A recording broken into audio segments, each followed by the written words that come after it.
Au nom d'Allah, le tout miséricordieux, l'infiniment miséricordieux.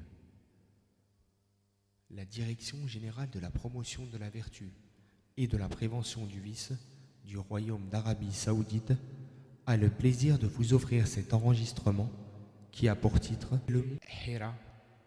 Premièrement, sa présentation.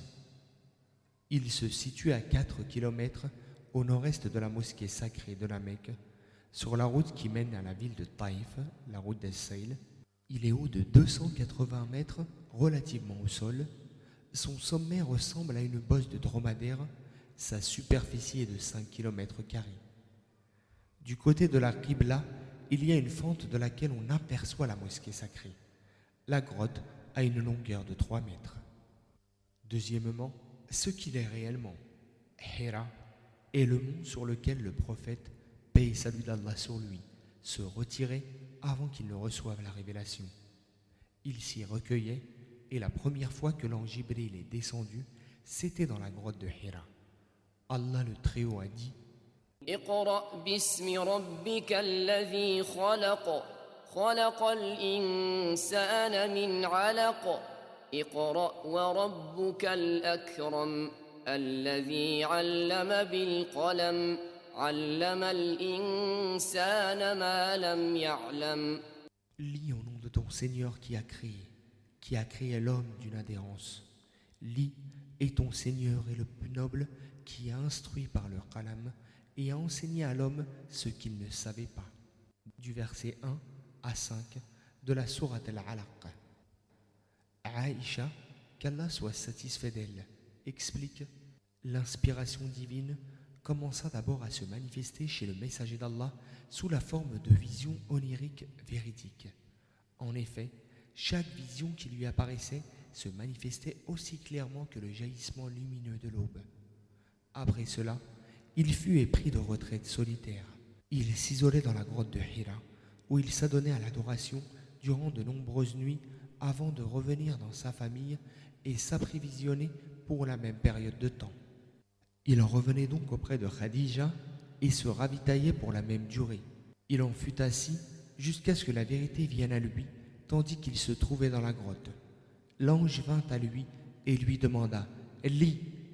À quoi il répondit: « Je ne suis pas de ceux qui savent lire. » Il, le prophète, paix et salut d'Allah sur lui, expliqua: « Il, l'ange, me saisit et m'enveloppa si fortement que j'en fus épuisé.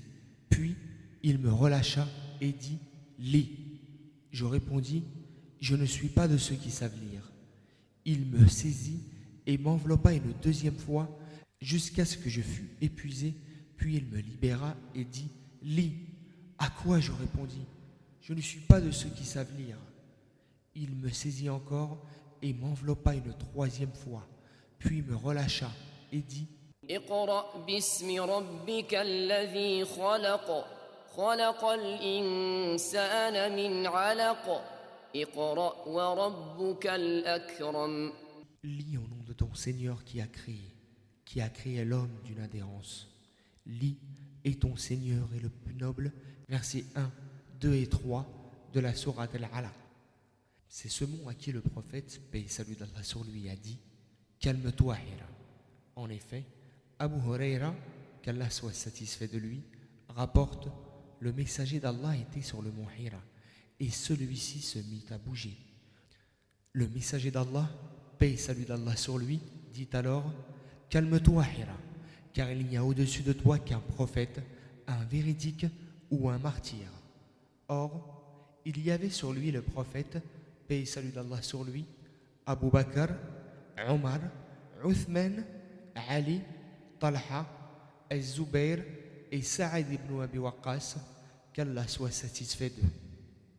Concernant cette grotte qui se trouve au sommet de la montagne, c'est-à-dire celle de Hira, il n'est pas attesté dans les textes que le prophète, paix et salut d'Allah sur lui, y soit revenu après qu'il ait reçu la révélation, ni après qu'il ait conquis la Mecque, ni lors de son hajj, ni lui, ni ses compagnons. Ibn Taymiyyah a dit: son recueillement et ses dévotions dans la grotte de Hira eurent lieu avant la révélation, après qu'Allah lui a fait don de la qualité de prophète, qui lui a confié le message qu'il a exigé des hommes de croire au prophète, de lui obéir et de le suivre, après que celui-ci soit resté à la Mecque 10 années et quelques avec ceux qui crurent en lui, c'est-à-dire les premiers émigrés qui sont les meilleurs des hommes. Pendant tout ce temps, ni lui, ni aucun de ses compagnons n'alla à la grotte de Hira. Puis, il émigra à Médine et fit 4 umrahs sans qu'au cours de ces années, il ne se rendit à la grotte de Hira, ni n'alla la visiter, ni lui, ni ses compagnons, ni elle, ni aucun autre emplacement aux alentours de la Mecque. Il n'y avait de pratique d'adoration que celle qui se pratiquait dans la mosquée sacrée, ou entre Safa et Al-Marwa, ou à Minan, Mina, ou à Muzdalifa, ou à Arafat. Ensuite, après lui, ses successeurs, les califes bien guidés, ainsi que les autres parmi les premiers convertis, n'allaient pas non plus à la grotte de Hira et autres lieux comparables pour y prier ou y faire des invocations, etc.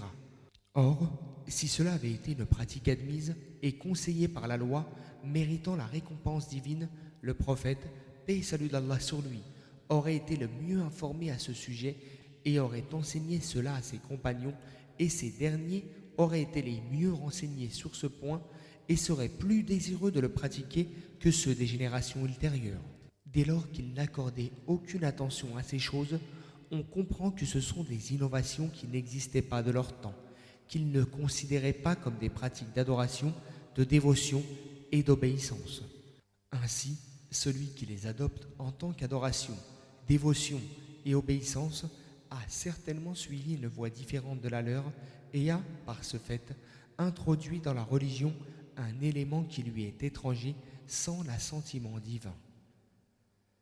Troisièmement, les innovations et infractions commises par certains pèlerins au-dessus de ce mont. Certains pèlerins se rendent fautifs de certaines innovations et transgressions au-dessus du mont Hira parce qu'ils croient que ce mont est saint et qu'il a des vertus particulières. Or, il a été démontré précédemment que cela est faux. Aussi, afin de mettre en